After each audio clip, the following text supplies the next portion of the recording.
Bonjour à toutes, bonjour à tous, bienvenue à notre nouvel écho du jour. Nous sommes ravis de vous retrouver en cette nouvelle semaine.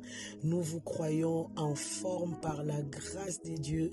Nous sommes ravis de vous accueillir sur cette plateforme d'écho d'en haut, la plateforme où nous construisons nos relations, que ce soit les relations déjà entre nous-mêmes, la relation avec moi-même, la relation avec les autres, le conjoint, le fiancé, la personne, le prétendant, en cheminement. Mais vraiment, nous sommes heureux de vous retrouver sur notre plateforme et nous vous envoyons toutes les bénédictions dans les noms de Jésus. Alors aujourd'hui, nous venons à notre nouvel écho. Nous allons, comme nous avons promis, parler de la Saint-Valentin en répondant à la question. Mais les jours de la Saint-Valentin, au fait, quel type d'amour célèbre-t-on? Quel type d'amour tu célèbres à la Saint-Valentin? Nous voyons le monde dans l'effervescence où tout le monde parle d'amour, tout le monde parle d'aimer. On voit la couleur rouge qui signifie la passion. On voit la couleur rouge, la couleur blanche, waouh, partout. Tout le monde est en effervescence.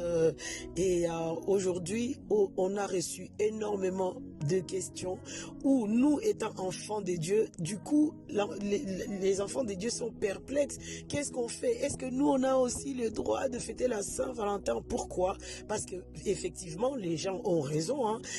Quand on voit comment le monde fête la Saint-Valentin, bon, on fête soi-disant l'amour et on aime, mais c'est juste impressionnant de voir les ados, les copains, les copines, aller au resto, on voit des déclarations d'amour. C'est ces jours-là que les prétendants vont se décider de faire sa déclaration de la demande, je sais pas, en cheminement, en fiançailles ou je sais pas quoi, ou encore en mariage.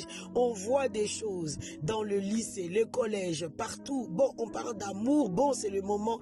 Donc, du coup, les enfants de Dieu, en tout cas ceux qui sont soucieux de marcher selon les principes, les marcher selon les voies de Dieu et de plaire, en tout cas, au cœur de leur Père, ils s'interrogent, mais au fait, on a l'impression que le monde célèbre l'amour un peu là en désordre. Est-ce que nous aussi, on doit emboîter le pas? Est-ce que nous aussi, on doit aller au restaurant avec nos femmes, on doit offrir les cadeaux, on doit s'offrir? Oh, il y a tellement de questions. Le monde en ébullition, en effervescence autour de l'amour. Waouh! Alors, sur notre plateforme d'écho d'Aro, votre plateforme, nous allons amener une petite réflexion. Déjà d'entrée de jeu, si on ne connaît pas son passé, d'où on vient, c'est très compliqué de pouvoir savoir là où on met le pied. Alors, d'où vient cette fête de Saint-Valentin? On va pas aller en profondeur décortiquer d'où vient cette fête et tout, mais juste pour dire que, au fait, la Saint-Valentin est une fête au départ païenne. Pourquoi? Parce que Monsieur Valentin, ou en tout cas le prêtre Valentin, était un prêtre au fait dans la religion catholique qui à l'époque, le roi qui était en place en Italie, était contre le mariage. Et du coup, ces prêtres-là, ils mariaient au fait les gens en secret. Ils mariaient les gens en secret. Et du coup, quand ça s'est su auprès du roi et tout, le roi s'est mis en colère et l'a châtié, l'a torturé jusqu'à ce que la mort s'en suive.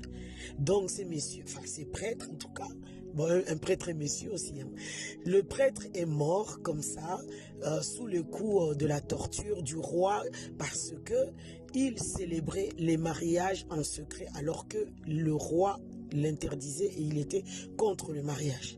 Plus tard, l'Église catholique, vous savez, les pratiques, ils ont canonisé au fait le prêtre Valentin, ils lui ont donné le titre de saint. Voilà, il est devenu saint, les catholiques le priaient et tout, et comme il défendait le mariage, un autre, le roi encore de Rome, qui en avait marre d'une fête païenne je ne sais pas si vous connaissez un peu l'histoire en Italie, là où on parle de la louve qui a allaité deux jumeaux.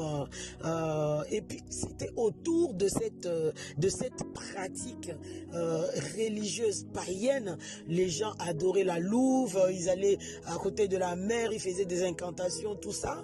Et le roi en avait marre de cette fête-là. Du coup, ce qu'ils ont trouvé la combine, c'était de remplacer cette fête-là par une nouvelle fête de la célébration de l'amour basée sur Valentin. Comme il était mort sous le coup en défendant le mariage, ils ont enlevé cette fête-là, ils l'ont remplacée par la Saint-Valentin où les gens pouvaient célébrer l'amour, en tout cas en mémoire, en souvenir de ce prêtre-là qui était mort sous le coup du roi parce qu'il célébrait les mariages en secret. Maintenant qu'on connaît un peu l'histoire, la motivation, c'est vrai que on célèbre l'amour, on célèbre le mariage.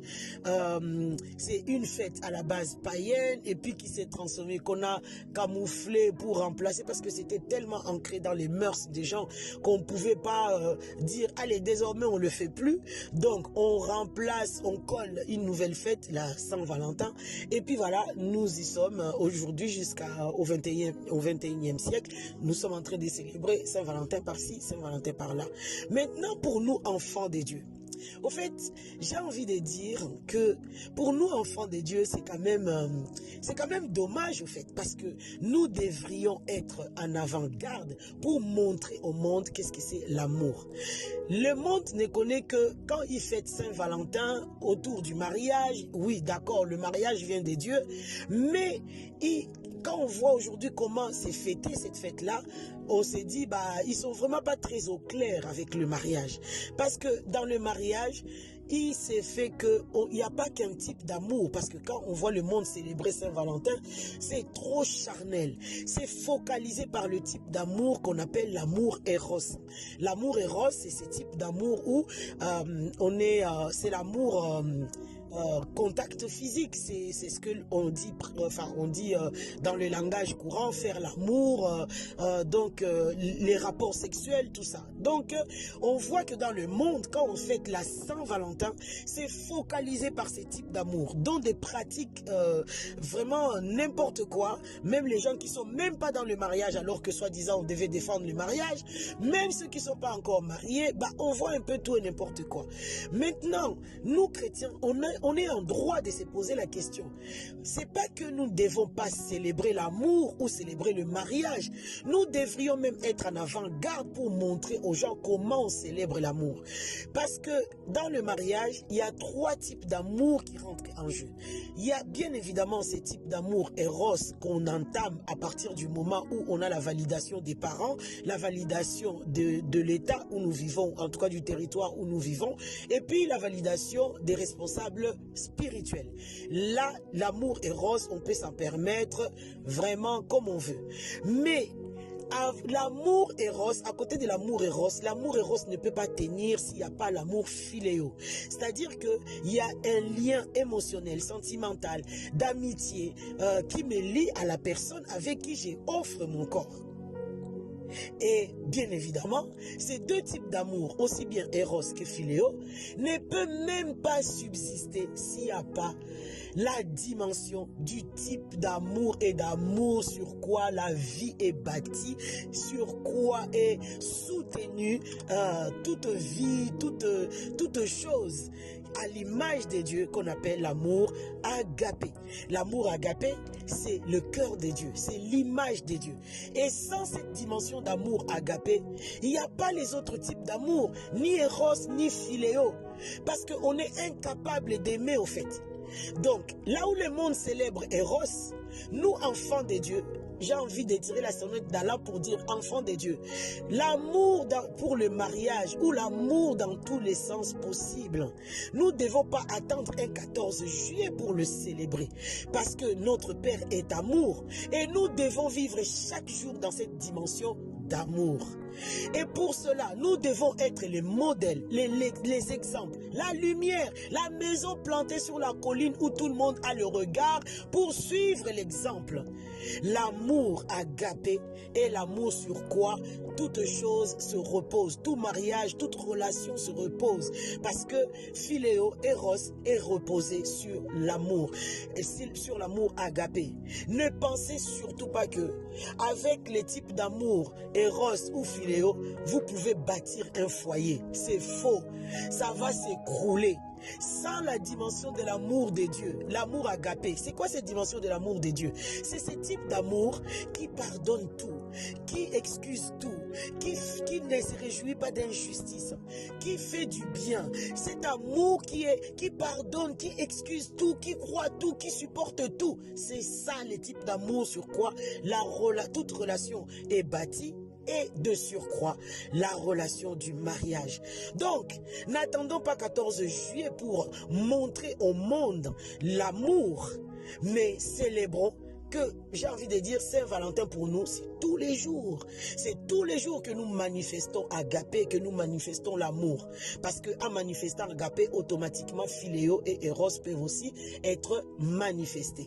Echo Dao vous souhaite bon Saint-Valentin qui s'est faite 365 jours sur 365 jours pour l'enfant de Dieu. On n'attend pas le 14 juillet. Et que là où vous êtes, dans vos environnements, que la lumière brille et que l'amour soit manifesté. Alors, les païens verront qu'est-ce qu'il faut fêter. Nous serons la lumière. Nous nous interrogerons plus. Ah ben 14 juillet est venu, qu'est-ce qu'on fait? Qu'est-ce que je fais pour ma conjointe, pour mon mari et tout? Non. Pour toi 14 février, c'est tous les jours de ta vie où tu fais du bien à l'autre. À l'autre, c'est ton conjoint ou même les autres. L'ami, ton père, ta mère, tes frères, tes sœurs. Que l'amour nous conditionne, que l'amour déborde de nous au nom de Jésus. En tout cas, excellente journée dans sa grâce et que l'amour soit manifeste au milieu de nous au nom de Jésus. Amen.